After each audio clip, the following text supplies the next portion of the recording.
our last two speakers today. Raffaele Bederrida is an assistant professor of art history at Cooper Union in New York. He holds a PhD from the art history department of the CUNY Graduate Center in New York, as well as an MA and a BA in art history from the University of Siena. He's an art historian and curator specializing in art, politics, and cultural diplomacy between Europe and America.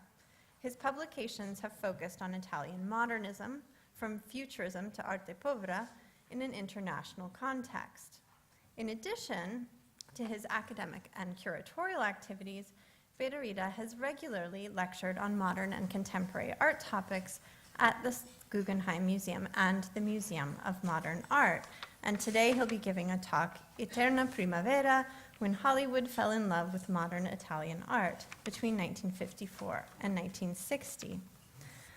And I'm very sad to say that our last speaker today, Erica Doss, Professor of American Studies at the University of Notre Dame, could not be here in person today due to illness. However, she was kind enough to record herself giving her lecture, so we will be able to have a virtual Erica here and hear her voice. So I'm pleased to introduce her as well.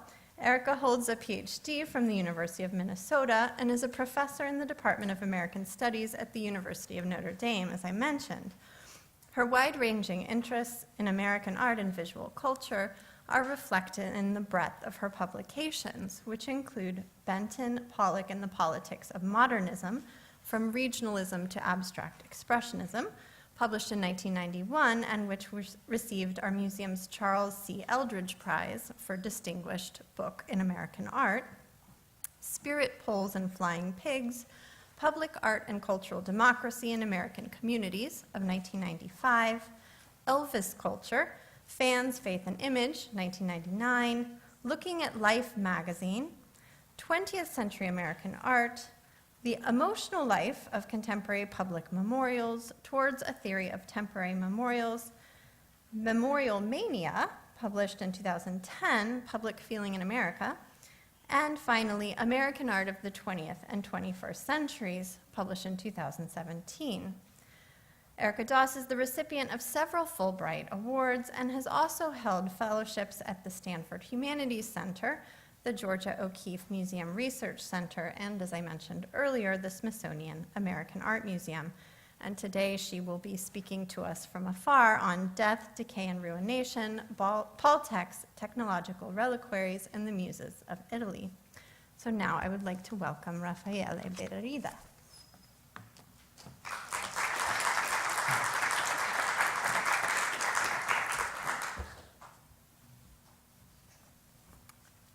Thank you.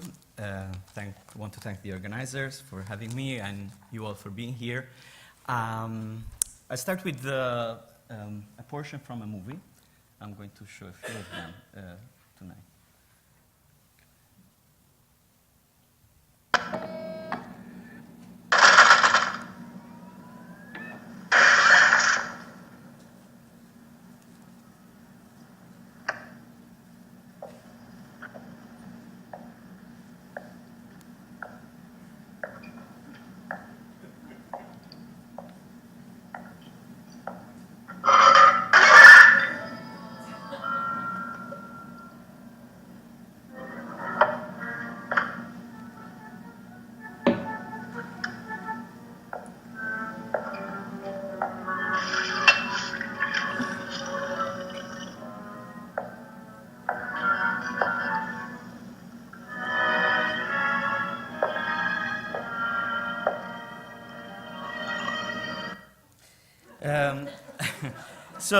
This was from an American science fiction drama, Kiss Me Deadly, directed in 1955 by Robert Aldrich.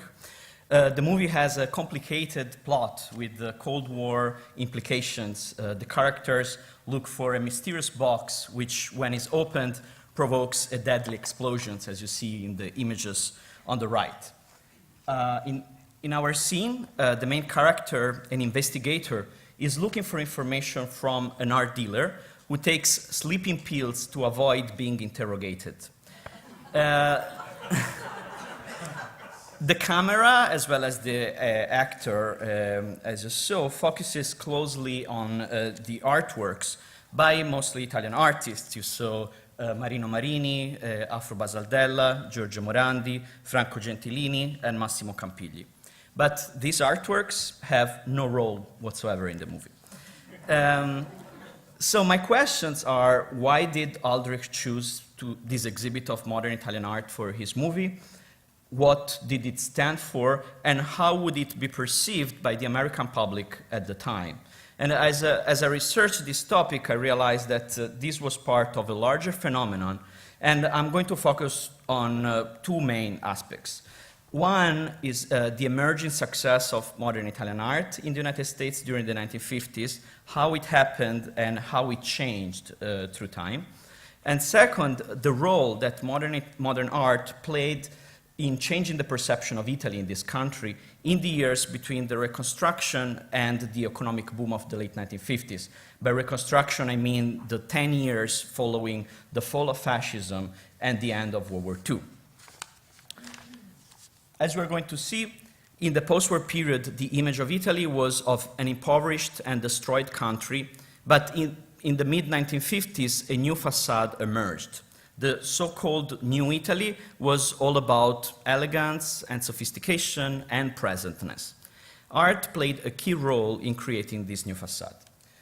So, a step back, in 1949, the exhibition 20th Century Italian Art, some of the images were shown by Renato Miracco yesterday evening, organized at MoMA by Alfred Barr and James Sobey, fostered attention for modern Italian art.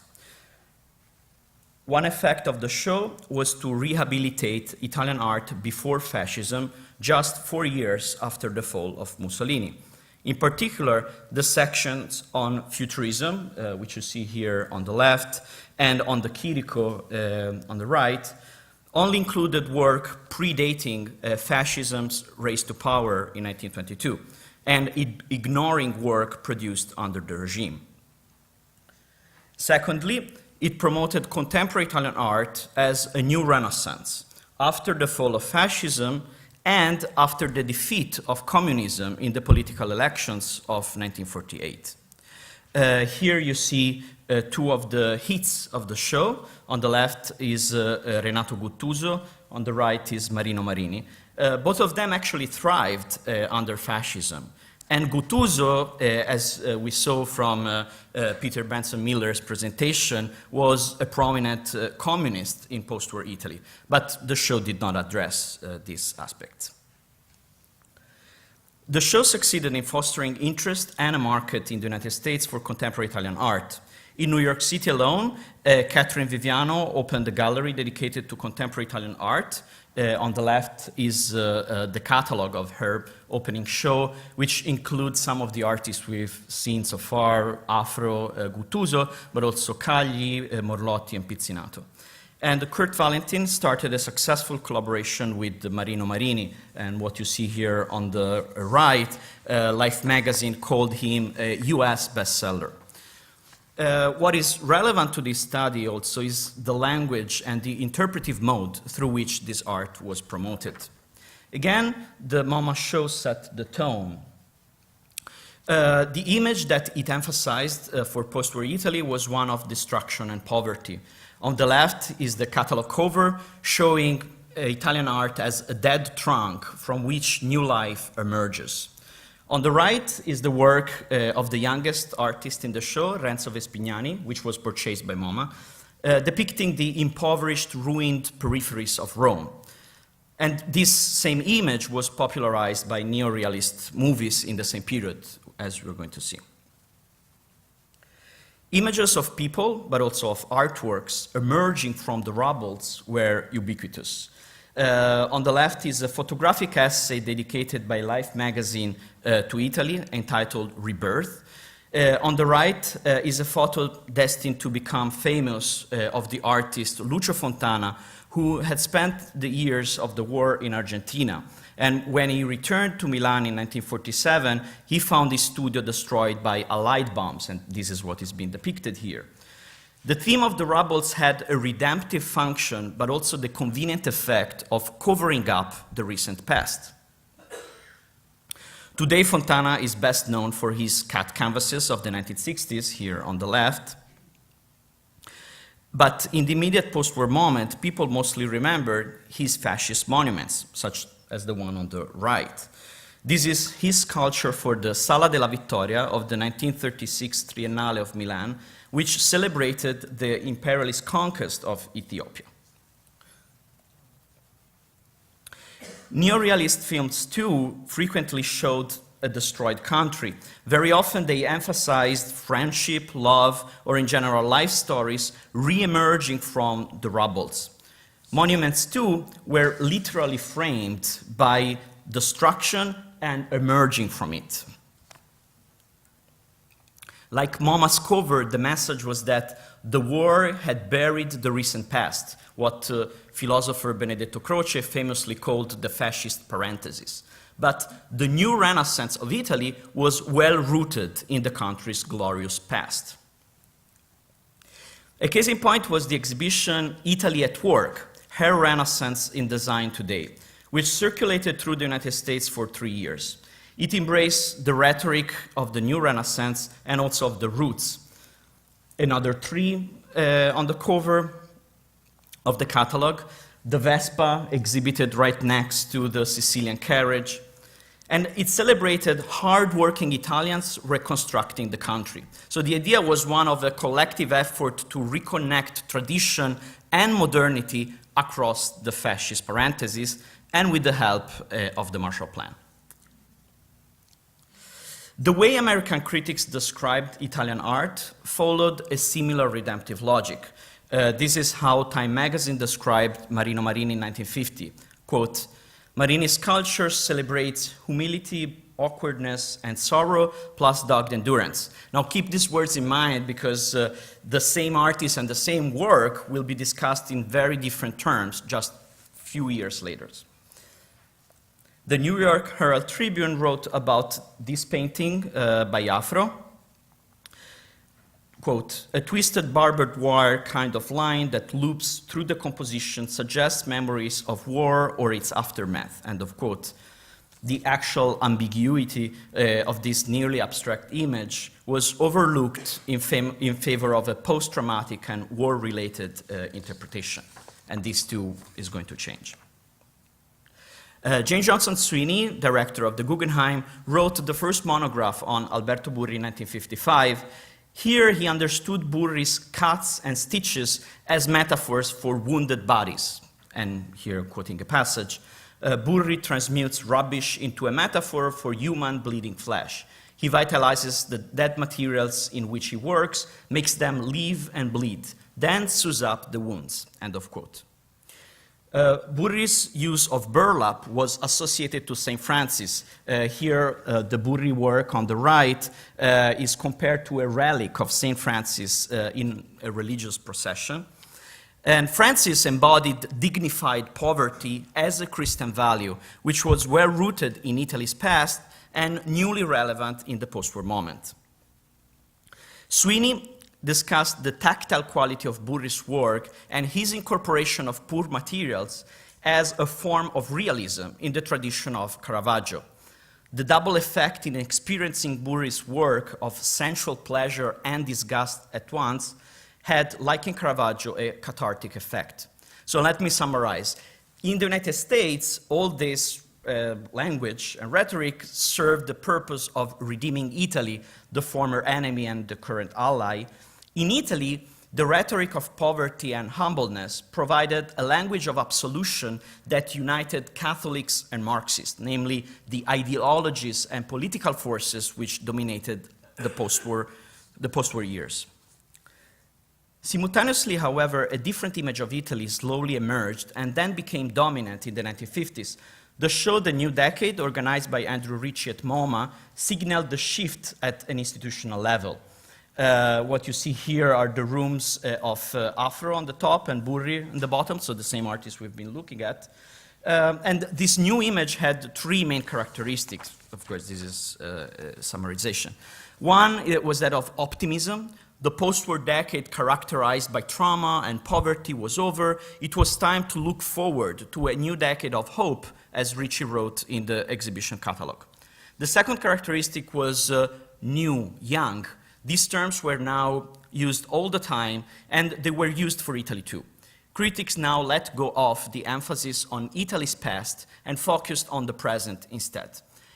And thirdly, it was international. Rather than the Italian roots, the emphasis was now placed on the dialogue across national boundaries among Western democracies.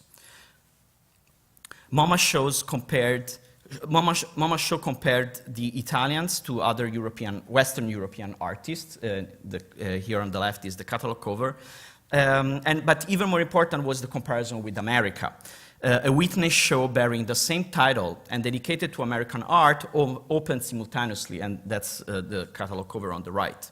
After New York, the two exhibitions toured the country together, inviting a direct comparison of the recent developments in painting and sculpture on both sides of the Atlantic. And in this context, Italy presented itself as the main cultural bridge between Europe and the United States. And we're going to see how this idea will become dominant. The Italians, for their part, worked hard to change their image of poverty and destruction. In particular, Irene Brin, here portrayed by Massimo Campigli, was responsible for a systematic campaign in this direction. She is mostly known as the person who made Italian fashion recognized internationally. Started in 1952, she became the Roman editor of Harper's Bazaar. But she also used contemporary art to construct a new facade for Italy. Together with her husband, Gasparo del Corso, she owned a gallery in Rome, L'Obelisco, which promoted exchange between Italy and the United States. Yesterday we saw the image of Rauschenberg, who had his first exhibition outside of the United States at the Obelisco. They initially opened a gallery here in Washington, D.C., where they championed, again, the idea of the new Italian Renaissance. But they soon opted for more innovative methods of promotion as well as new marketing strategies. What proved successful was their juxtaposition of art and fashion, to present Italian art as glamorous and desirable compared to American consumer society. They convinced the cosmetic entrepreneur and famous collector Helena Rubinstein to commission a series of paintings to Italian artists and to organize a touring show of the resulting paintings in the United States. Her role was emphasized both in the catalog, you see her preface with the big name signature, and other publication. The caption of that show, of that photo says that Rubinstein and Del Corso are discussing the organization of the show. The paintings in the exhibition were advertised as imaginary views of America by Italian artists who had not necessarily visited the country. America, in other words, was understood through the ongoing Americanization of Italian culture. In line with the rhetoric of Italy as a bridge between Europe and the United States, the show staged a hybrid culture mixing together the two countries. Nino Café, for example, depicted a baseball game, the ultimate American sport, but the regular players in white uniforms shared the field with Catholic priests in black. Franco Gentilini painted the Brooklyn Bridge, which he declared he knew from the ads of American goods, which were more and more present in the Italian market. And even those artists who had visited the United States did not depict their first-hand experience of America. Burri has started his career as a painter in Texas in a camp for prisoners of war during World War II. But his painting was entitled Jazz, which was becoming more and more popular in Italy as American music. Afro, too, had traveled to New York for his show at Catherine Viviano's gallery, but here he depicted, that's what he said, the violence and rhythm of Chicago as he knew it from gangster movies. Brin used her position at Harper's Bazaar to advertise the artists of her gallery and their activity. Here again you see Burri on the top, Bruno Caruso on the bottom, and that's again Gasparo del Corso. But she did something else too. she had Italian art systematically included in fashion shots. This, of course, had been done already with American artists. One of the most famous examples is Jackson Pollock, as discussed by T.J. Clark. The Italians, however, appeared constantly. Plus, their works were more than just backdrops. They were incorporated in the narrative of the picture, like here with the erotically charged horses by Marino, which are seduced or refused by the model. Or here, the outdoor setting makes it look like a spring ride or a bucolic scene. In this case, a screen painted by Salvatore Fiume is used by the model to change her clothes. Or here, models emulate the sculptures of Luciano Minguzzi exhibited at Catherine Viviano's gallery. I would like to stop for a moment on this fashion shot using one of Burri's painting exhibited at the Stable Gallery in New York. In contrast with the idea of the impoverished St. Francis, his burlap collages and earth tones are now presented as the elegant hues of the fall season. This was the September issue. And rather than the tactile realism of touching the wound, the model is caressing the surface with gloves on. And the resulting effect is an anesthetized touch. Obviously, we should keep in mind that Harper's Bazaar was a fashion weekly and is doing what a fashion weekly does. So we should be careful when we compare it to monographs or exhibition catalogs. However, we should also acknowledge that the magazine was a tastemaker in the United States and played an important role in the promotion of modernism in this country. Top critics wrote in Harper's Bazaar about the latest developments in contemporary art for a sophisticated public. Clement Greenberg, for instance, wrote about the figurative turn in Pollock's painting. Alfred Barr wrote about Friedrich Kistler, but he didn't write about his well-known activity as an architect. He wrote about his sculptures.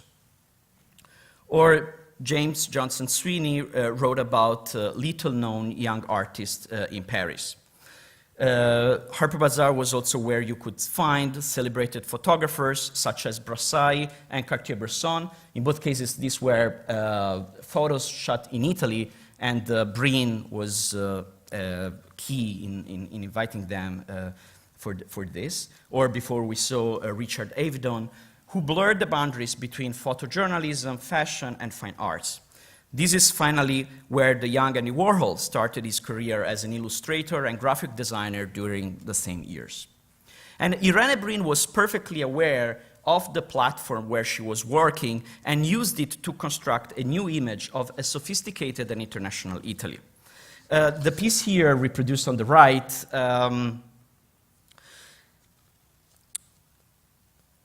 is dedicated to Contessa Clara, which was a pseudonym used by Breen in the Italian magazine Settimana Income to answer readers' questions on sentimental issues and bon ton.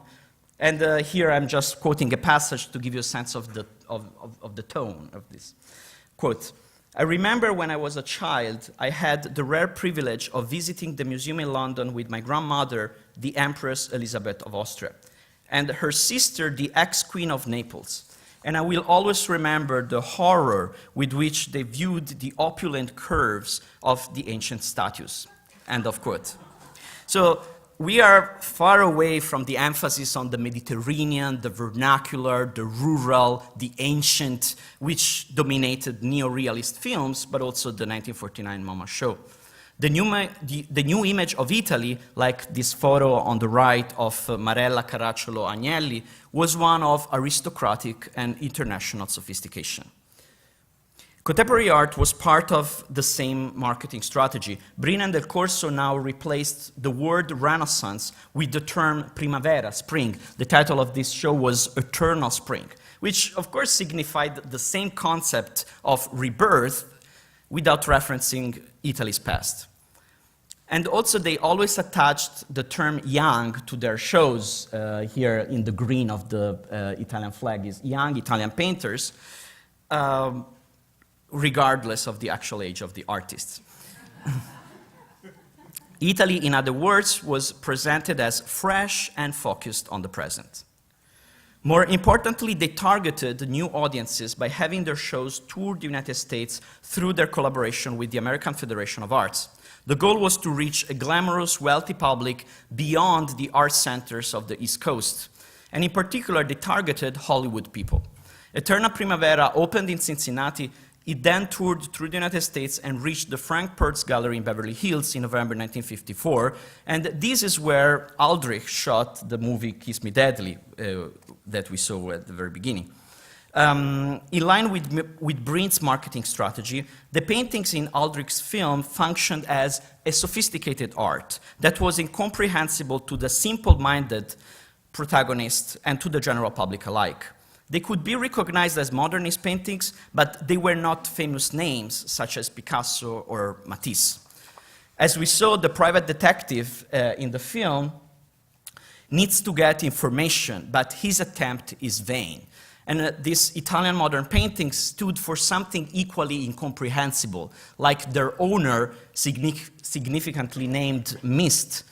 They remained opaque.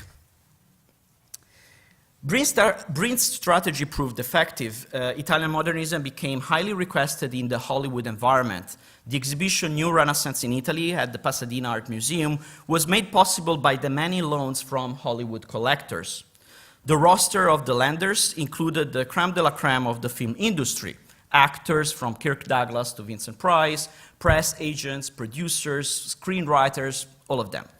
And among them, one of the most avid collectors of Italian modernism was a film director, Billy Wilder, who acquired works by Marino Marini and Campigli and Caruso, as well as Giorgio Morandi, Manzù, and Emilio Greco.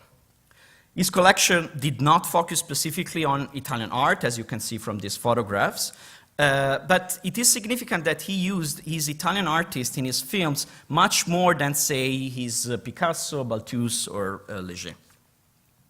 I'm going to focus on two films by Wilder, Sabrina from 1954, here on the top, and The Apartment from 1960 on the bottom. In both, the plot revolves around a gap in social status, and in both, Italian artworks are included as signifiers of that gap. In Sabrina, for example, the contrast between the status of Sabrina, played by Audrey Hepburn, the daughter of the Larrabee family's chauffeur, and the Linus Larrabee, played by Humphrey Bogart, is emphasized, among other things, by the latter's collection of art, which prominently included Italian art. Bogart has a Carlo Carrà in his bedroom, a painting in the background, and a Marini next to the liquor store, which is seen a lot because Larrabee Sr. likes to drink. More important is the role played by Marini in a key scene between Sabrina and Linus, where their intimacy clashes with their distance in social status. I'll play a brief passage. For the board of directors, after the first course, there was a move to adjourn. It was passed unanimously.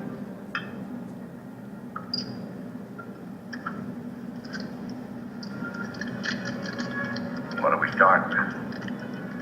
I haven't decided yet. Now, Sabrina, 7 out of those. Wilder's camera insists on Marini's horse pointed to her. It's almost a direct citation from Avedon fashion photographs. The sexually charged horse is used like a weapon and emphasizes her status of vulnerability, both sexual and social. In The Apartment, the protagonist, Bud Baxter, played by Jack Lemmon, is a white-collar employee of a Manhattan corporation, and he lends his apartment to his bosses for their extramarital affairs. I'm going to play two scenes, one in his apartment and one in his boss's office. And the movie goes back and forth between these two kinds of environments.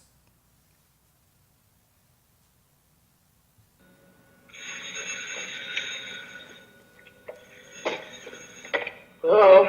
Hiya, buddy boy. I'm in this bar on 61st Street, and I got to thinking about you, and I figured I'd give you a little buzz. Well, that's very nice of you, but who is this? Dobish. Joe Dobish in administration? Oh, yeah, Mr. Dobish. I didn't recognize your voice. That's okay, buddy boy. Now, like I was saying, I'm in this joint on 61st, and I think I got lucky. And so, of course, he ends up spending the night outside. It's cold the day after he has a cold, and the CEO of the company calls him to the office. So this is this scene right immediately after what we saw.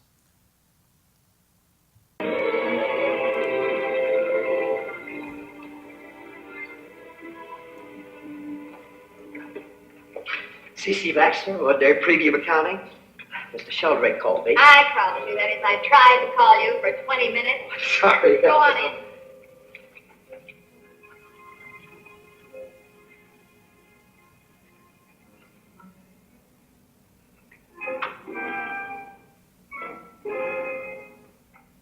Baxter? Yes, sir. Come in, come in. I was sort of wondering what you look like, Baxter. Sit down. Yes, Mr. Sheldrake. Been hearing some nice things about you. Have a report here from Mr. Dobish. You're loyal, cooperative, resourceful. Mr. Dobish said that. And Mr. Kirkby tells me that several nights a week you work late at the office without overtime. Oh, it is. Things pile up. Mr. Vanderhoff in public relations and Mr. Eichelberger in mortgage and loan. They both would like to have you transferred to their departments. Very flattering. Tell me, Baxter, just what is it that makes you so popular? And of course, he ends up asking for the apartment as well. The contrast is clear. Baxter's apartment is a claustrophobic, dark environment decorated with cheap posters reproducing works by super famous modernist artists such as Chagall, Mondrian, and Picasso. The office, in contrast, is a spacious interior with stunning views of New York's skyline and featuring original pieces by Italian artists, sculptor Arnaldo Pomodoro, painter Massimo Campigli, and Bruno Caruso. Far from being household names, they stood again for sophistication and prestige. By the late 1950s, the request for Italian modernism in America was so noticeable that the New York Times inquired about the phenomenon, identifying the Obelisk operation as a reason why, quote, Americans compete for Italian moderns, end of quote. In a 1958 special supplement of the Atlantic Monthly dedicated to Italy, Irene Brin described how the perception of modern Italian art had changed in the United States since the post-war years when she and her husband began their activity. I quote from her passage. Italy owed much of its initial popularity in the post-war years to fashion. Today the position is somewhat reversed, and the Italian fashion undoubtedly owes part of its popularity to the enthusiasm abroad of grissini breadsticks and Parmesan cheese, Sofia Loren and Anna Magnani, the sculpture of Marini and Manzù, end of quote. So I found this passage significant for two main reasons in the story that we've been talking about. First, you remember the way critics discussed Marino Marini in the immediate post-war period, and now his work was compared to gourmet food and cinema stars. This language, more importantly, is now part of Italy's cultural diplomacy in a magazine with contributions from the country's president, prime minister, and top intelligentsia. Secondly, in the overall structure of the magazine, contemporary art served the new dominant rhetoric of the bridge across the Atlantic, promoted by Italian Prime Minister Amintore Fanfani. Italy was promoted as the most prominent example of the success of the Marshall Plan and a model to expand the area of prosperity even beyond Europe. I'd like to conclude with the song Tuvo fa l'americano, as performed by Sofia Loren. The song is about a young man in Naples who affects American consumerist behavior. He smokes Camel cigarettes, wears branded jeans, drinks whiskey and soda, although he cannot afford this lifestyle. Originally composed by Neapolitan singer Renato Carosone in 1956, this song appeared in many popular movies during the turn of the decade. It functioned as the soundtrack of Italy's economic boom, but also of its Americanization.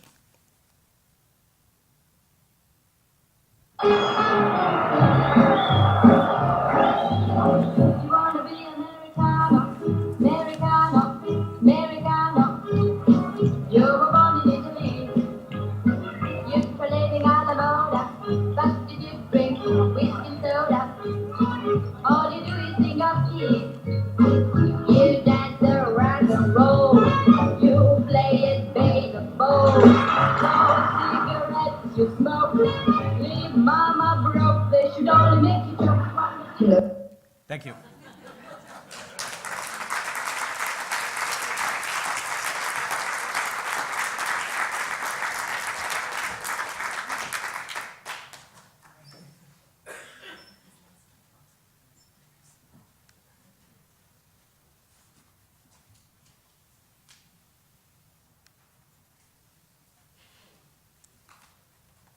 All right, let's see if this works.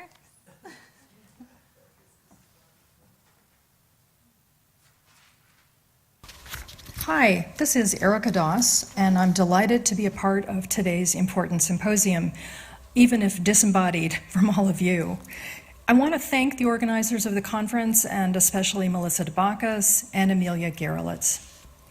American artist Paul Tec lived in Italy intermittently throughout the 1960s and 1970s, maintaining studios in Rome's neighborhood of Trastevere and on the Mediterranean island of Ponza. In 1963, Tec and photographer Peter Hujar toured Palermo's Capuchin catacombs, where some 8,000 corpses are displayed, fully dressed, propped against walls, stacked on shelves, or lying in coffins in motley states of decay. Tec was deeply moved by the visit, remarking, "It delighted me that bodies could be used to decorate a room, like flowers. We accept our thingness intellectually, but the emotional acceptance of it can be a joy." Shortly thereafter, he altered his artistic practice, shifting from a series of paintings based on mass media images to sculptures focused on corporeality and Cold War anxiety. The Technological Reliquaries, a series of plexiglass vitrines containing facsimiles of body parts and chunks of flesh rendered from beeswax and resin. At a moment when cool styles of pop and minimalism dominated American art, Tec developed a highly personal, highly affective aesthetic shaped by his Catholic upbringing, his homosexuality, his abiding distaste for the commercialism of New York's art world, and his encounters with Italian muses, ranging from Capuchin catacombs and Roman ruins to Renaissance sculpture. My paper today considers how and why Tec considered Italy a muse, a preferred habitus to work out personal fixations including decay and ruination. Those fixations were often alleviated only by respite in Ponza, an Italian fishing village that he considered a spiritual haven. Catherine Dawson relates that Italy was a muse for many post-World War II American artists. Between 1949 and 1956, 121 of all painters and sculptors who received a Fulbright went to Italy, whereas 83 went to France. American tourism in general in Italy exploded after World War II, brought on by the advent of jet travel, the strength of the US dollar, an increasingly prosperous middle class, the influence of Hollywood movies like Roman Holiday, 1953, and Three Coins in the Fountain, 1954, and the unprecedented influence that the US exerted in Western Europe through the Marshall Plan and other military, economic, and cultural interventions.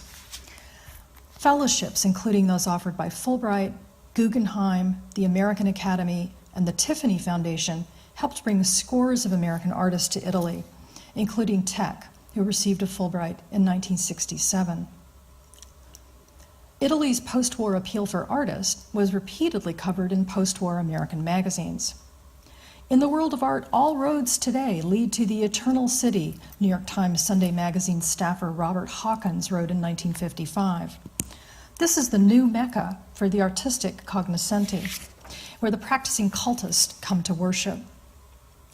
Likewise, Life magazine reported in 1952, at the end of World War II, artists from all over the US began to head to Italy, where for the past 6 years they have swarmed the hillsides and made Rome the rival of Paris as art headquarters.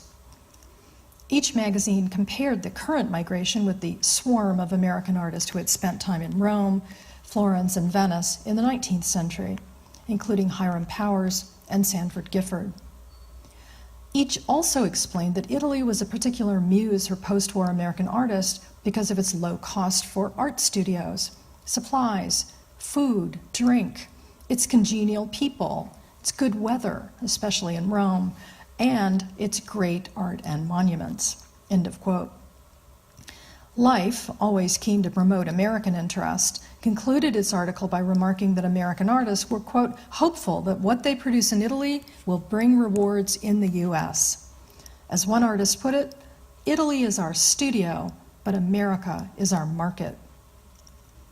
For Tec, Italy was more than just cheap atmosphere. If less known in American art history today because of how much time he spent in Italy, none of the major textbooks in the field mention him, for example, it is also because Italy was not a money-making mecca for him. Rather, Italy was a cathartic landscape where he first began to reckon with the procreative power of decay, a liminal state marked by feelings of repugnance for, an attraction to, troubling or dangerous things, like body parts. Italy's course of empire, its repeated cycle of rise and fall from the age of the Caesars to the regime of El Duce, functioned as a metaphor for Tec's attention to the decline and destruction of the body over the course of human life. Italy was where he began to think differently about the thingness of decayed and rotten objects, like these amputated warriors' limbs, all cast from his own body. Rather than feeling threatened by such things as evidence of bodily harm and pain, as recognition of human mortality, or willfully cynical about them as an excuse for human passivity, Tec worked with and through these and other fleshly relics to reach new thresholds of understanding and enlightenment in an incredibly prolific body of work. Although he never used the word, Tec was an early adopter of abjection and major influence on a later generation of abject artists, including Mike Kelly, Kiki Smith, and Robert Gober. His resistance to bodily hierarchies, evident especially in the Technological Reliquaries, aimed at disrupting normative expectations of both artistic convention and sexual orientation in 1960s America. Prior to moving to Italy for the first time in 1962, Tec, born in Brooklyn in 1933, studied at the Art Students League in New York and also at Pratt and Cooper Union. Early friends included Hujar, Ann Wilson, and Susan Sontag, who dedicated her first book, Against Interpretation, to Tec. Early work, while living in New York and Miami, included fashion and textile design, modeling, and experiments in abstract painting. During his first months in Italy, Tec worked on these canvases, a series of television analyzations that he said engaged the, quote, images of our time, particularly those of television and cinema, and that when isolated and transposed, offer a rich and, for me, exciting source of what I consider a new mythology, end of quote. He showed these paintings in 1963 at Galleria 88 in Rome. But his visit to the Capuchin catacombs, which Hujar photographed and eventually published in Portraits in Life and Death, juxtaposing Sicilian corpses with living artists and writers in New York, it was this trip that dramatically altered Tec's ideas about a new mythology of art, as well as his artistic practice. Established in the 16th century, the Capuchin catacombs were originally intended for dead friars, as a space where the living could pray for and with the deceased. Soon it became the preferred burial spot for Sicilian elites, who were interred there through the 1920s. Bodies were essentially mummified in the dry, musty tombs, enclosed in glass coffins or placed in niches and stuffed with straw as their innards putrefied and became leathery. Located on the edge of the city, the catacombs have been a morbid tourist attraction since the 19th century. During his visit, Tec later recalled, "The corridors are filled with windowed coffins. I opened one up and I picked up what I thought was a piece of paper. It was a piece of dried thigh. I felt strangely relieved and free." Shifting from painting to sculpture, he began work on La Carrozza de Michelangelo, a plaster replica of a gladiator's breastplate that he bought in a souvenir shop in Rome, and then covered in wax and acrylic to simulate raw meat. Referencing Michelangelo's marble sculpture, portrait of Giuliana de' Medici, made for the Duke's tomb in the Basilica of San Lorenzo in Florence, Tec, who listed Michelangelo as one of his favorite artists, destabilized the Renaissance artist's rendering of an idealized male body to underscore the intrinsic vulnerability of human flesh. If the torso of Michelangelo's figure in a partial breastplate transcends flesh itself in terms of liveliness and pliability, Tec's appears infected with putrefying tumors. Michelangelo's sexual orientation was well known in the early 1960s, as well as the subject of several books. But however much Tec revered him, his sculpture disrupts Michelangelo's view of venerated masculinity. As Tec explained in a 1966 interview, his intent was not to shock viewers by the horror of corporeal seepage, but to, quote, goad people into seeing more than they do, and in particular seeing and feeling a kind of freedom in thingness. As he put it, everything is beautiful and everything is ugly simultaneously. The liberating possibilities of affective thingness became Tec's primary focus with Technological Reliquaries. He molded bloody body parts or chunks of flesh out of beeswax and resin, painted them in acrylics, added hair, teeth, beads, and other media as desired, and then displayed them in pristine, carefully edged metal and plexiglass boxes.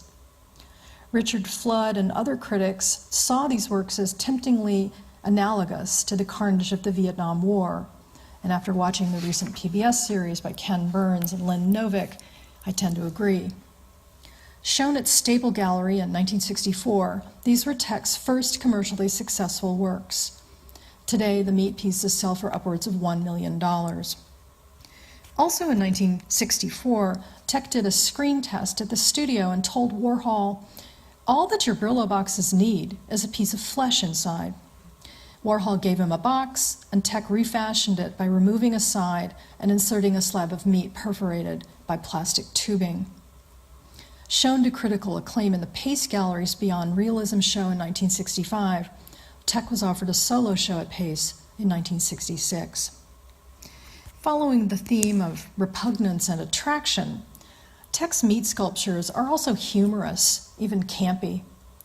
This one is based on 1960s New York character Sylvia Krauss, who Tec observed was always very nicely dressed in a kind of Schraff's middle-aged, matronly kind of way, and who hung out in Times Square distributing pamphlets protesting all sorts of things, like fluoridated water. Tec took one of her tracks and substituted the word hippopotamus in order, he said, to blow the logic of that particular understanding and at the same time enlarge it beyond the anecdotal. The meat piece is especially referenced and refuted minimalism. Inside the glittery, swanky cases, Tec's related, the modern art materials that were all the rage at the time, formica and glass and plastic, was something very unpleasant and looking absolutely real. Meat art was a thing in the mid-60s. Carolee Schneemann first performed Meat Joy at Judson Memorial Church in 1964, and Robert Delford Brown put on his spectacular Meat Show at a New York cold storage meat locker. While such works referenced the carnage of the Vietnam War, Tec's art linked that carnage to military technologies, the materiel and metrics of combat operations, by juxtaposing metal, plastic, and wire mesh with flesh and blood inside boxes resembling both incubators and coffins.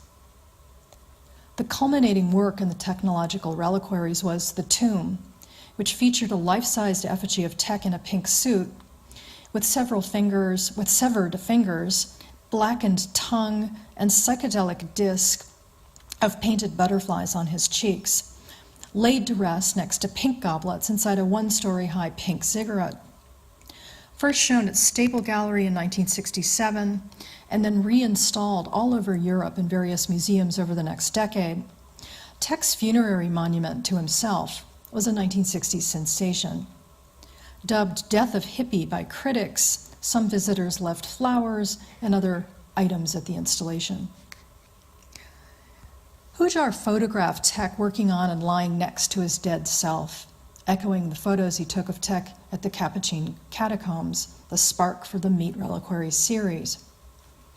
He also took a number of photos of Tec's studio, of the books and scraps that were among his sources and influences.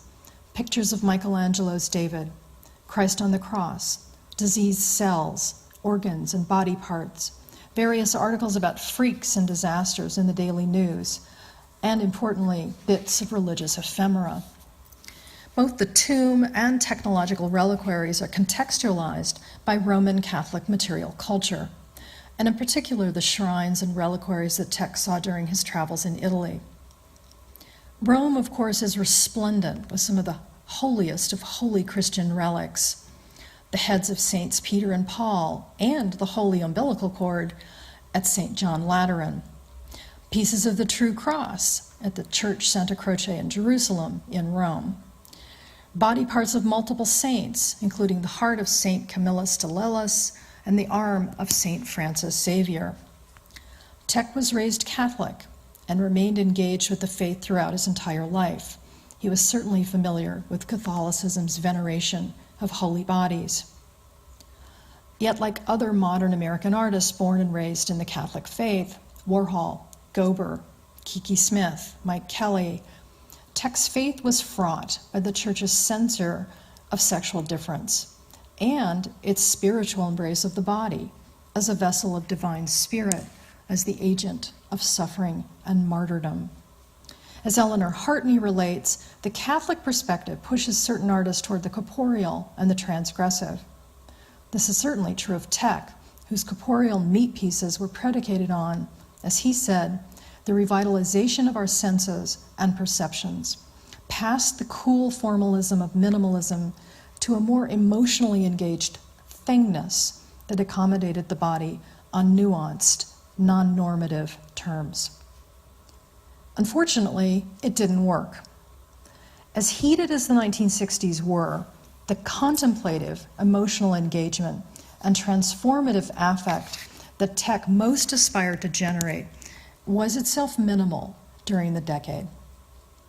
Disgusted with the increasingly rapacious maw of the New York art market and his reputation as that meat man, Tec left the US and moved back to Italy.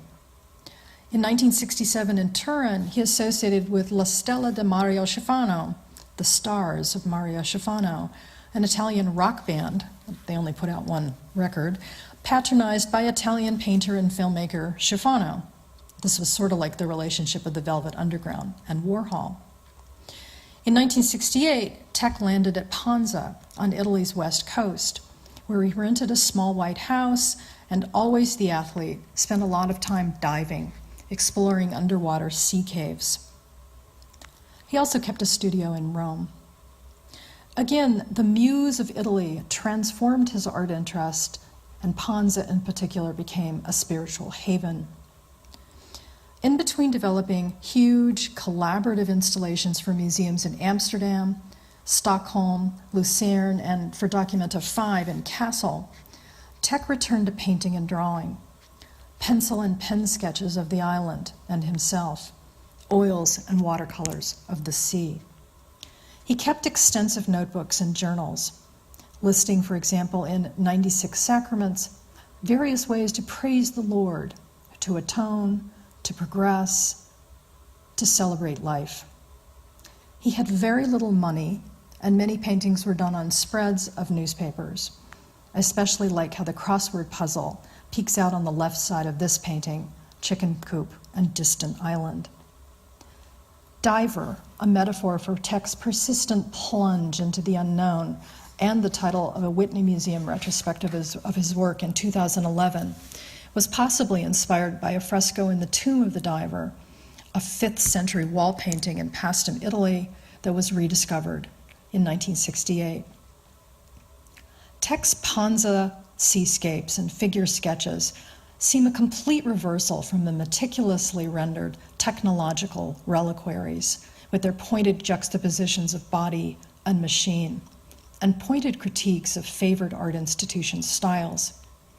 But they are similarly aligned with Tec's resistance to hierarchy, to disrupting artistic convention and art's commodification, to refusing to be that professionalized, market-driven artist with a single brand. Italy allowed Tec to stay engaged with craft and creativity with little compromise. Italy allowed Tec to develop a body of art that presaged that of many future American artists and artists around the world. I note that poet Susan Howe drew on Tec's work, and in particular his newspaper paintings, in her most recent collection, Depths, whose title, which is actually taken from Joyce's Finnegan's Wake, puns on what and how deeply we owe others. While Tec is absent in today's canon of American art history, which suggests the firm grip of nationalism in our field, his debt to the Muse of Italy should not discount our expanded consideration of his work in further research and scholarship. Thank you.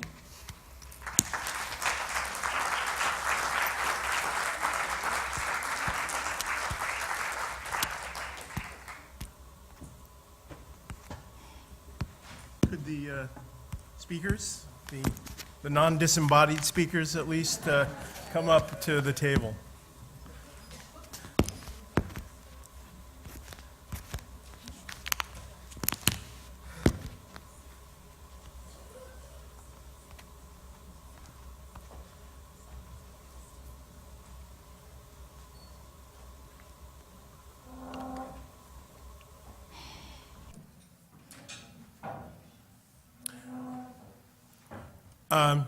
As a person trained as a Renaissance scholar who's barely made it up into the 19th century, I confess that I can't be as informed a moderator with these wonderful 20th century papers.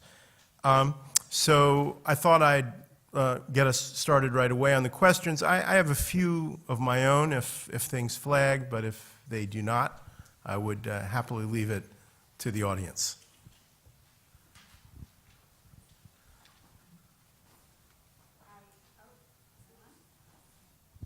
Maybe not. Okay. Now you are. I am a 18th and 19th century scholar, so... Could you tell us your name? My name is Anna, and I'm a curator at the Pennsylvania Academy of Fine Arts, and thank you for your amazing papers. I do not purport to know that much about anything past World War II, but I was really struck by something, Maren, you said in your talk, and it's something I've been thinking a lot about as a scholar and as a person living in the United States right now. And you said something about modernism not being compatible with monuments, or monuments can't be modern. Not that you said that, but that was Lewis a quote. Mumford. I definitely did not say that. Yes. And in Philadelphia right now, I don't know if you know, we have this thing called Monument Lab going on. It's amazing. It's pretty cool. And it's really examining how do we make modern monuments? Mm-hmm. How do we change the narrative about monuments? And, you know, I've been following the AmArt listserv and following debates about Confederate monuments, and I'm also working on a show on history painting in the 19th century, which is just, gosh, filled with memorializing some horrifying things. So I guess I'd like you to, I don't know that I expect you to have any answers, but these are the kind of things that relate to what we do as art historians, but that also keep me up at night thinking about where we're at in society. Mm-hmm. So maybe if you could unpack that statement a little bit and see what role you think monuments have now and how we can engage with them. Yeah, I mean, the short answer is that I also don't know. And I grapple with it all the time, working on sculpture and in some areas public sculpture.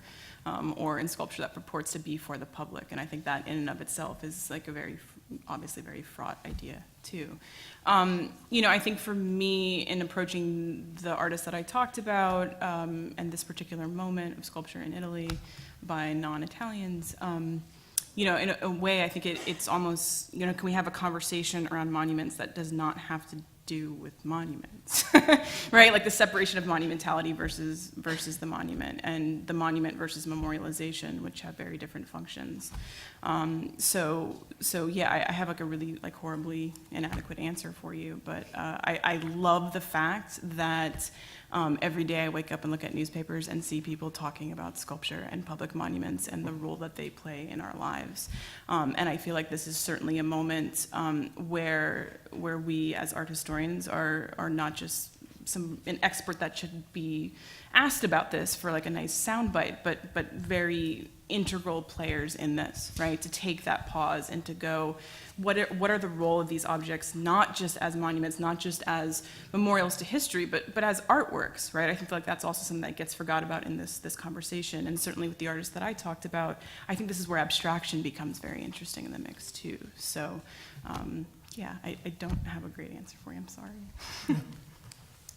Thank you. My name is Luigi De Luca. I am a scientist and a classicist. And I'd like to ask a question about details, again, of Dr. Sullivan, if I may. That is, as you show the pictures of the asphalt rundown, it looked to me, and I've spoken to other people here, particularly Daniel, it looked to me like the truck was part of the installation.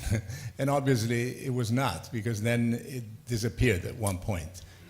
Yes, I was actually talking with that's David okay, about this. so you're going to say something, but let me complete the question. And do you know that that Smithsonian selected the asphalt, which is a less durable material than cement? Do you know why he made that choice? You did say that he actually was worried about durability, and actually that the sculpture itself is decomposing due to weather and so on and so forth. Can you tell me, was it color by any chance? Because had he used cement, it would not have appeared as distinct from the background, or was it something else? You see, we always need color. Go ahead. Yeah, great question. And I think the answer to that is it's actually not about color. And I think certainly when you're talking about Smithson's work, there is a tendency that I very much disagree with, to believe that the images of those works are adequate to understanding them. And so that those works, whether it's Spiral Jetty or Asphalt Rundown, become understandable as images. And I'm very much against this reading of Smithson's work. And so it's not just, because they do make very striking images, right? That big black strip coming down the side. And it's interesting, the color photographs that I showed are by Smithson, and he's taking them with his very basic, like Brownie Instamatic camera, medium format, and they're not super great photos. And then you have the Abate images, which are incredibly specifically constructed images that I think, make that work iconic and understandable as a work of art. But what's interesting, I find, is that Smithson's image, when they are reproduced, are usually done in black and white. So there's a way in which that color is stripped away from it even further. As to the specific choice of asphalt in that case, I did show you very briefly at the end the two other pours or dumps that he does in his lifetime, one with glue, which is actually a very, very fluorescent orange, which also usually isn't reproduced. I showed a black and white image, but it's orange. And then the cement dump that he does in Chicago. And in all of those cases, he was looking for this kind of like viscous, thick substance. And a lot of that comes from his interest in the tar pits out in Los Angeles, and this kind of, again, tie to both prehistoric time, and then also in the case of asphalt, he is working up in Germany with the Beckers, actually, and going to these industrial ruins. So he has another piece called Asphalt Lump, which is literally just a lump of asphalt that's shown in a gallery. The HMI did a show a few years ago where they finally showed it after like 3 decades. So for him, it's both like this industrial waste, right? This substance that usually isn't thought about in the art context, and then also this kind of thick, flowing, entropic, like he does know it's eventually going to disappear, but it also has a kind of resiliency to it as well. Like the glue pour is gone like within a week. You know, one rain and the glue's gone. The cement's also gone. All of his pours are no longer extant. So, yeah, none of them are permanent. I'm just, add the observation that you can make a claim that the Smithsonian is, in a way, site-specific. It could have been another similar site, but the idea that it's an quarry from which raw materials have been obtained and now entropically, they've sort of made it to the top and now they're straggling back down, okay? It also occurred to me that the Calder was surely not site-specific on Calder's part, but the placement in front of a railway station, given the material, actually suggests some consciousness of a desire to have it allude to a particular material. Very much, and I think, in a way, part of my project and my broader interest is very much trying to get us to like re-expand this notion of site and site specificity. I feel like we've become so kind of orthodox about it in a way that I think just shuts down really. There are many gradations from it doesn't have site-specific to non-site specific. It doesn't have to be to move the work is to destroy the work, right? It can be various levels of that. So. Daniela, here? One back here. Oh, back here, sorry. Okay. Thank you. I'm Marianne Kalo, Professor Emerita from Colgate University. My question, I think logically would be for Professor Bedarida, but I would welcome input from any of the speakers. I'm interested in the canon of Italian modern art from the 1950s. It's been fascinating to hear about the tremendous interest in the United States in Italian modern art after the war. I come from the standpoint of an institution. Colgate University's art gallery owns a fairly large collection of Italian modern painting, of Italian painting from the 1950s. But it was not until I heard your talk that I recognized the names in that collection. So I'm just interested in how this renewed focus on post-war Italy, on the fascination with Italian art in the United States, the MoMA shows. This collection that we own, for example, comes from the World House Galleries. Kiesler designed the gallery. It was owned by a Colgate alum. So is the canon expanding in the wake of this renewed interest? Yeah, it's the canon changes a lot, and there are moments when this change takes place. I think that the MoMA show itself is the starting point, the 1949, because that's when Barr and Sobey included Italian modernism in the bigger narrative constructed by MoMA. But of course, it's a very specific moment right after the war, and so all of the political issues about the relationship with fascism, etc. Plus, the timing is really bad. The show is organized right before Togliatti forbids or rejects abstraction. And really 1949 is a turning point for many, many artists. I mean, that's when Fontana starts to do holes in his canvases, when Burri incorporates burlap in his... So it's really an important moment of change. Despite that, the MoMA show and the acquisitions determined much of the perceived canon in the following years. Simultaneously, a number of galleries, I mentioned a couple of them. One was the Obelisco, the other one was Catherine Viviano, but the Words House Gallery that opened towards the end of the decade too, in collaboration with the American Federation of Art, organized shows, and the idea was to compete. That's something that is much older, but the Italians had this complex or this sense of competition with Paris. So the perception was that the dominance of Paris and the way the the Parisians were boycotting the Latin cousin or sister that was Italy, affected the history of modernity. And the moment that New York stole the idea of modern art was an opportunity for Italy to finally be recognized internationally, right? So there is this attempt. For sure, the post-war, the Cold War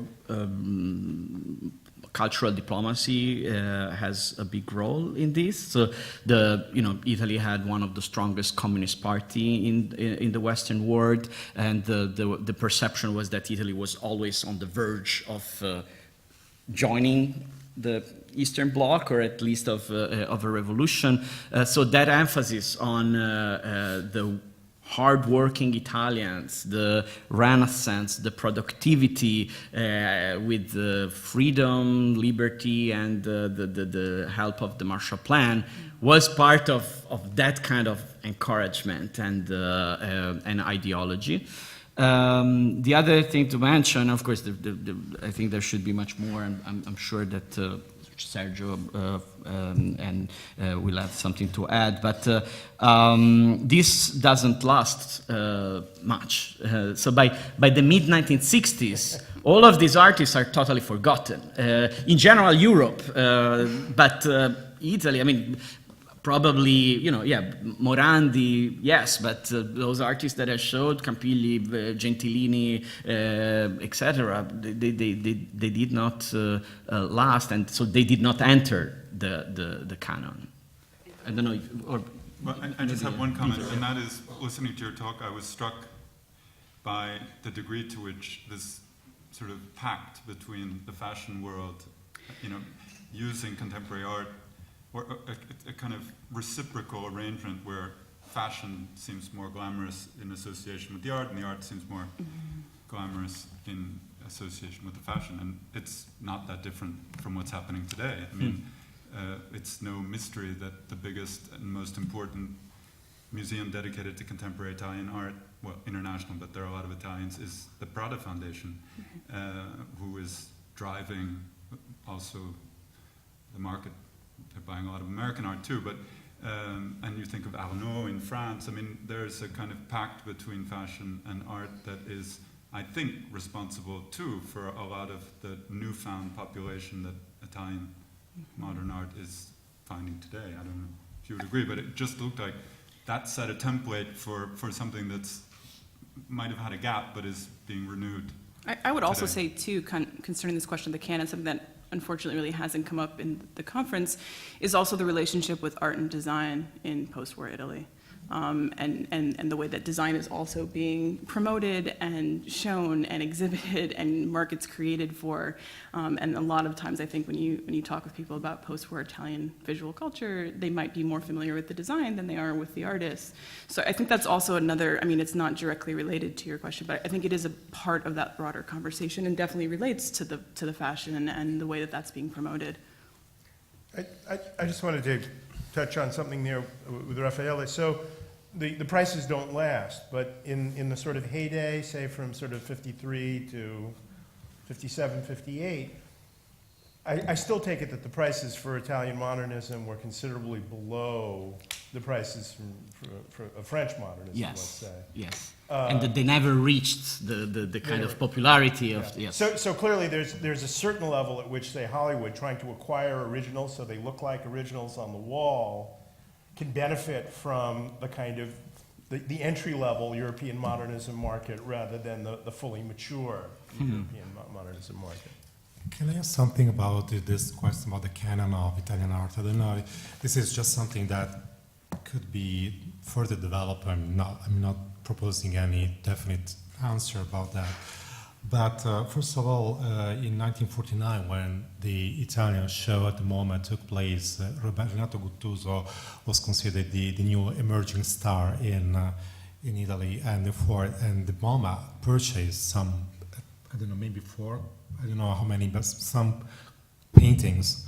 But also you mentioned Vespignani, but after that, in fact, Vespignani is hardly considered a member of the, an exponent of the canon of Italian art.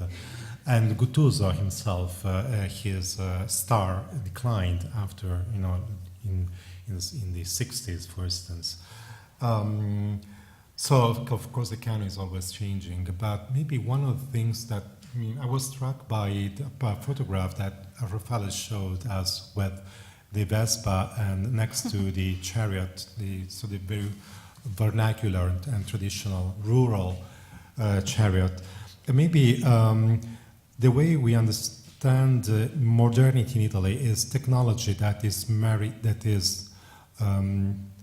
still mixed with the naturalism and craftsmanship, because after all, fashion is a symbol of modernity and something that talks about desire and modernity again, but it's the product of craftsmanship. It's a product of an old ability to work with hand. And this idea of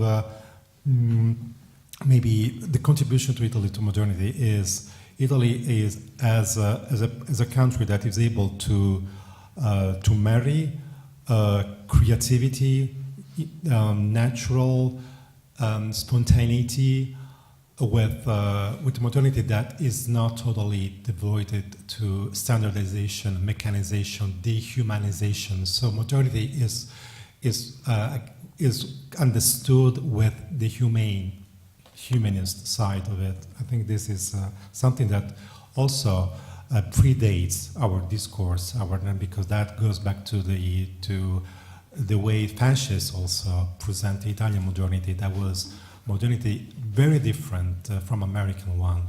American was the land of standardization, mechanization, the loss of a human dimension, whereas fascist modernity was a modernity that was related to human experience. And I would like to add something to what you just said. It's all of that effort in removing or not talking about the fascist past made it return even more powerfully. So that idea of the family-sized industry and the artist-like attention to materials that Italian artisans had, that's something that the fascist regime had promoted. And so in that moment, or even in the catalog cover of MoMA, they are using Latin letters, and it's there, right? Can I just add one thing? Because your paper was so rich, Raffaele, I just wanted to ask you if you thought about the kind of other side of the coin, and that is Antonioni in L'Avventura, who sets the opening scenes in what was essentially the MoMA on the Tiber, that is the Rome-New York Art Foundation, where a lot of those shows, by the way, came, curated by James Johnson Sweeney and other curators in this kind of internationalization of Italian art. And there's one show, and Monica Vitti in the opening scene is wandering through a show called Moments of Vision, and the art is definitely a protagonist. But of course there, it's Antonioni telling us, look at the cost of the Americanization of Italian culture and the alienation. And of course, the film is about a woman that disappears and nobody seems to care.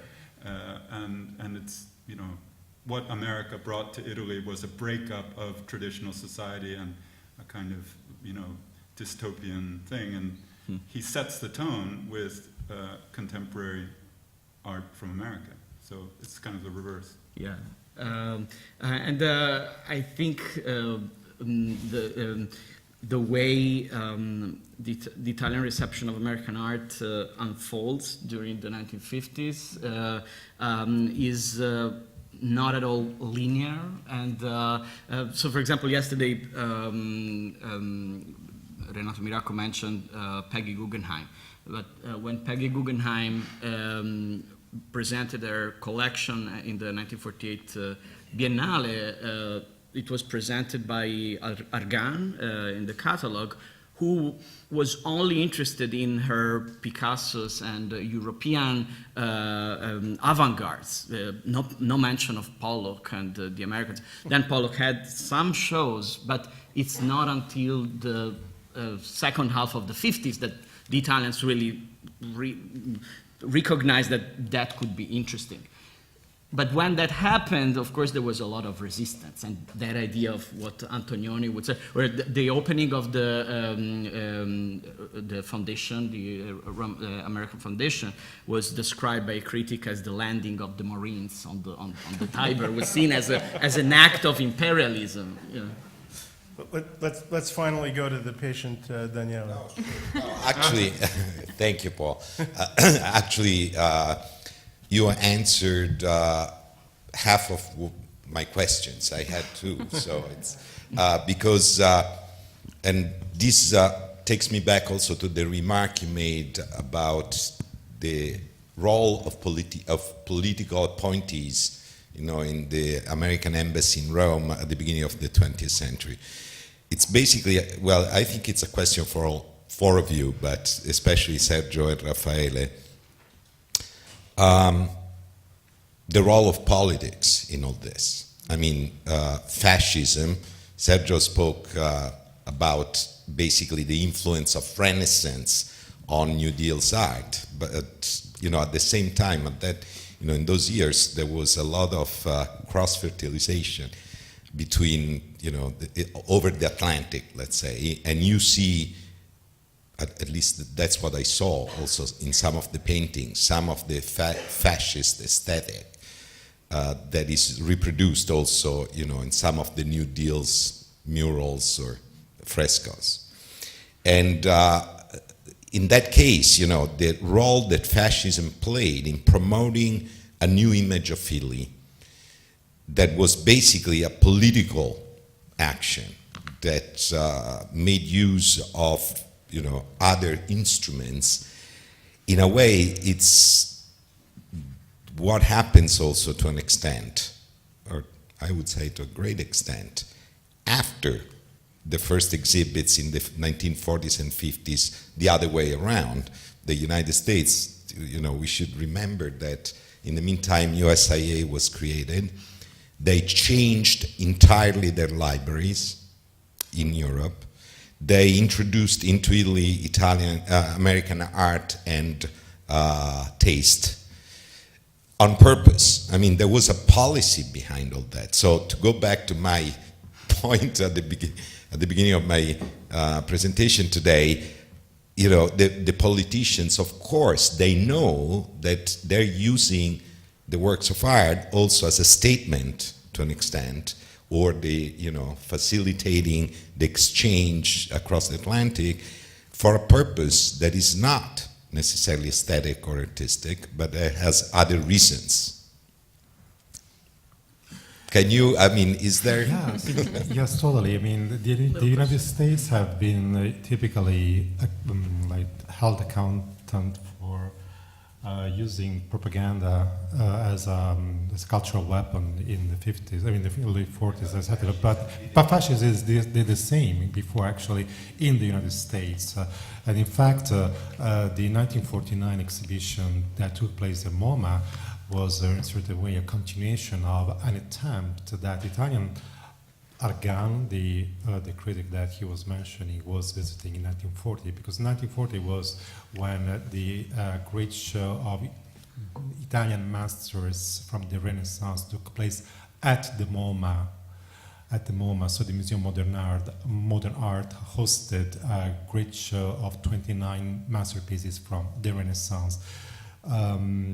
So the Italian, but at the same time, Italian cultural leaders, including Giuseppe Bottai, who was the Minister of Public Education, tried to have the MoMA to show a show of contemporary Italian art, but they didn't. The bar was not interested in that because he didn't want to associate the MoMA with any kind of link with the fascist government. Nevertheless, the American artists working for the government were aware that a similar program was was working in Italy at the same time. There are many parallels, including of not only state sponsorship, but also the fact that in the United States, 1% of the cost of the building was set aside for the decoration, and in Italy there were 2% of the cost of the building set aside for decorations. And also I would argue that one of my points is that George Biddle, which I mentioned already before, he was credited for being the initiator of the program. He lived in Anticoli, as I said. He was not only interested in ancient art, but he would go from time to time to Rome, and he would attend Margherita Sarfati's salon. And he certainly met with Cagli, that's for sure. With Margherita Sarfati, we have letters from Margherita Sarfati to Biddle. And probably he met Mario Sironi, who was the most important artist and the advocate of the revival of muralism. So my idea is that when he wrote the letter, just 6 months after coming back from Rome, he was aware that there was this burgeoning movement in Italy as well. And as a coincidence, the same month when he wrote the letter to Roosevelt, May 1933, there was the opening of the 5th Triennale in Milan. That was the exhibition that launched the Revival of Mural Art in Italy. So I think that of course, Biddle was also influenced by Mexican muralism. I'm not denying that there were different sources behind his action. So, but there are a lot of analogies about that. But in the Italian system was authoritarian. He was more based on a democratic ideology. Can we take both system was about nation building? Can we take one more, if there is? Yes. Oh, I had a question for Peter Benson Miller. Two things about Gustin. One, I was wondering, you mentioned with the painting, The Tormentors, that you focused on that a relationship to the Holocaust. And just given that it was a few years after the knowledge of that, I wonder why Gustin may have taken up that subject matter at that time and in Rome. And I'm not familiar with his early work very much, just if that was a subject that he had depicted as well, and perhaps earlier in the 40s. Another question I found really fascinating, the fact that he was on this fellowship and didn't create much work. And I'm a little bit more familiar with his later work, where it seems like he went through periods of sort of intense creativity and production, and then stagnation and back and forth. And I find it just very interesting that what you really eloquently talked about may have taken place at a period of stagnation or a sort of slow pace. And I just wonder if that might be somehow worked into what you're talking about with these paintings, instead of what I'm a little bit more used to from his later works, where he would take one subject and just make painting after painting and sort of work it out. This seems like a very slow process. Well, the first question is, Tormentors is related to two groups of work. One, it harks back to his work in the early 30s, where he was deeply engaged with kind of resistance to the harsh tactics of the Los Angeles police force to shut down protesters and things like that.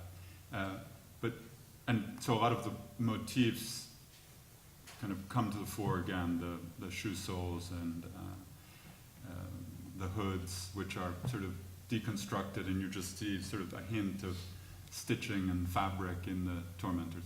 But then it's more closely tied to the painting Porch, which was very recent. I mean, it was the last painting that he finished before he started struggling with Tormentors, and that was clearly, I mean, there's a clear link. I didn't show you, but there's that famous photograph by Margaret Bourke-White of the recently liberated prisoners right up against the barbed wire.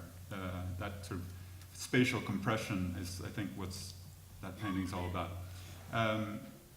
Secondly, it's absolutely true that Gustin went through rapid phases of almost manic creation, and then I think just sheer exhaustion stopped him, and And there is a cycle, absolutely, of that throughout his career.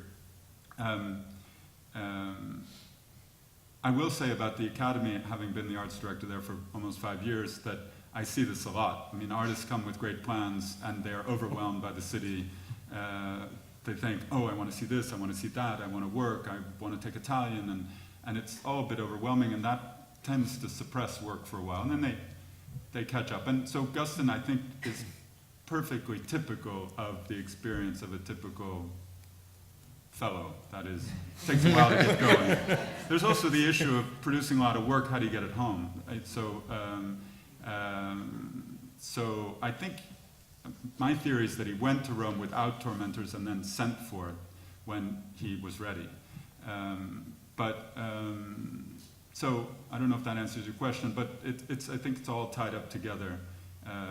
Now, you might be thinking of the famous hood paintings that he paints at the end of the 60s and shows at the Marlborough Gallery in 1970. Now, that must have been a nightmare for him, not only exhausting to paint, but a nightmare to imagine all these horrible things that he was making these creatures do. And he himself said, I just couldn't take it anymore, I had to stop. And that's when he went to Rome after the Marlborough show. So Rome was as much a refuge as it was a source of inspiration. So I didn't mean to deny that, but I think it's all wrapped up together. We have to wrap this up, but I wanted to just throw one more thing at Peter, which is what I took from your presentation was a very convincing positioning of these mostly left-wing Italian avant-garde artists in a kind of, not a crisis exactly, but a moment of extreme tension about figuration and abstraction, with a political driver largely behind it. Do you think for Guston there was any political driver to his equivocation, his uncertainty? I mean, you have his political engagement much earlier in the career, you have political engagement much later in the career. Is there any evidence that he's either attentive to beginnings of McCarthyism at one level, or to the crisis that his Italian colleagues are facing in terms of their own own political status? Well, I think the visual evidence is fairly clear that he remained deeply politically engaged. I mean, the Tormentors, as I hope I showed, is imminently connected to Porch, which is, he's trying to come to terms visually with this horrific news that's all of a sudden pouring out. And so maybe the indescribability of some of the things he's dealing with also puts him in that particular tension between the two. Well, yeah, I think he was just struggling to find the right language that made sense. Now, what I'm trying to say is that Guston found himself in a very similar position as very public debates in Italy between a group of people that he found a lot of affinities with. They were, I didn't have time to do it, but Duran's book is very good about actually the shifts in definitions of what it meant to make art engaged with the real world in a variety of heterogeneous styles, but that were increasingly more abstract. Yeah. So I think he found very fertile territory for his own sort of anxiety about how to go forward. Well, thank you all for incredibly stimulating and wonderful papers, and that goes for the people from the morning group as well. I just have 2 quick announcements. First, to tell everyone that the Sam Galleries are open until 7, and we encourage you to take advantage of that. But as for the speakers, we need to ask you to meet in the lobby at 6:20, please. Yeah. In 12 minutes.